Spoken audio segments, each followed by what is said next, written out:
बहुत दूर एक जादुई जंगल में लीना नाम की एक खूबसूरत परी रहती थी। लीना को सफर का बहुत शौक था और वो हमेशा नई जगहों की तलाश में रहती थी।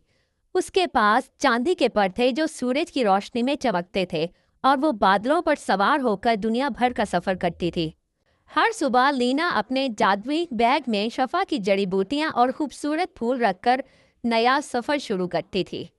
एक दिन जब लीना बुलंद पहाड़ों के ऊपर से गुजर रही थी तो उसने नीचे एक बहुत ही खूबसूरत बादशाहत देखी। लेकिन अजीब बात यह थी कि वहां की गलियों में कोई औरत नजर नहीं आ रही थी। ये क्या बात हुई, लीना ने सोचा, यहाँ की औरतें कहाँ हैं? वो नीचे उतरी और एक बूढ़े आदमी से पूछा। बूढ़े आदमी ने आहा भरी और कहा, ए नेक परी, हमारी बादशाहत पर एक अजीब बीमारी का असर है। 3 साल पहले यहाँ एक वबा फैली थी जिसकी वजह से तमाम औरतों के बाल गिर गए हैं। वो शर्म की वजह से अपने घरों में छुप कर रहती हैं। हमारे हकीमों और डॉक्टरों ने बहुत कोशिश की है लेकिन कोई फायदा नहीं हुआ। अब तो लोगों ने उम्मीद ही छोड़ दी है। लीना का दिल दर्द से भर गया। वो बोली, मुझे यकीन है कि इस बीमारी का इलाज मौजूद है। मैं ज़रूर कोई रास्ता निकालूंगी।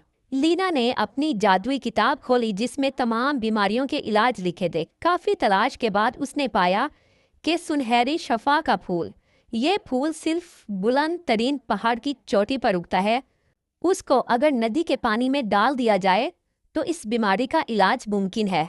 लेकिन किताब में यह भी लिखा था कि खबरदार, इस फूल को हासिल करना आसान नहीं है। रास्ते में कई खतरात और मुश्किलात हैं। लीना ने हिम्मत की और बुलंद पहाड़ की तरफ रवाना हुई।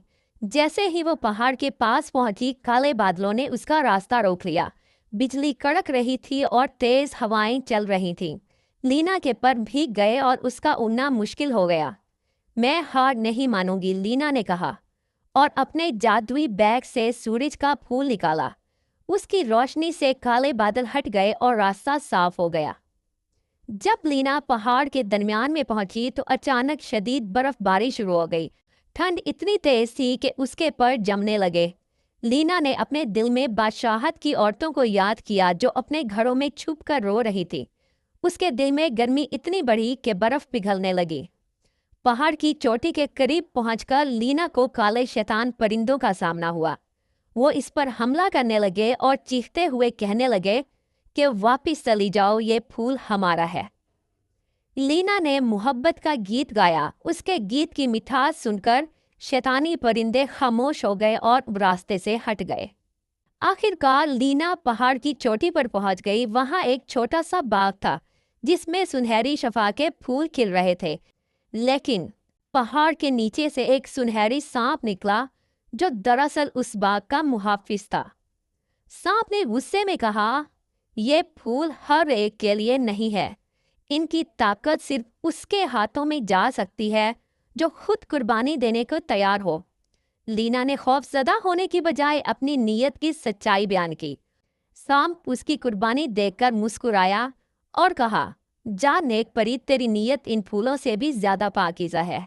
जब लीना नीचे उतरने लगी तो आसमान पर एक साया सा छा गया। ये साया उस जादूगरनी का था जिसने बरसों पहले बादशाहत पर अपना जादू किया था ताकि कोई औरत खुशहाल ना रह सके। जादूगरनी को ये गवारा नहीं था कि कोई उसकी लानत को तोड़े।